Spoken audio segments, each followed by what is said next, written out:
तो आज हम लोग बिना मात्रा वाले अक्षर पढ़ना सीखेंगे।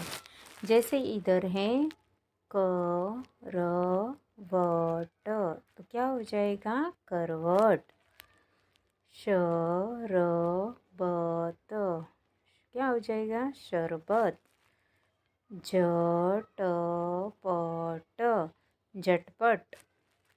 घ प स प, गपसप। समतल, समतल।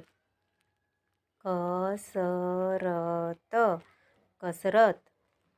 पलटन, पलटन। अचरज, अचरज। बरगद, बरगद। दशरथ, दशरथ।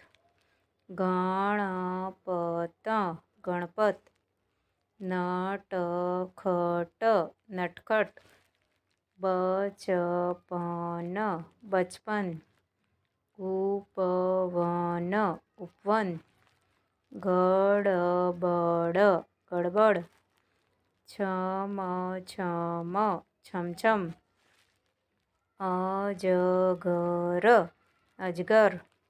बर्तन, बर्तन। अवसर, अवसर। कलबल, कलबल। नटवर, नटवर। बर्तन, बर्तन। अकबर, अकबर। शलगम, शलगम।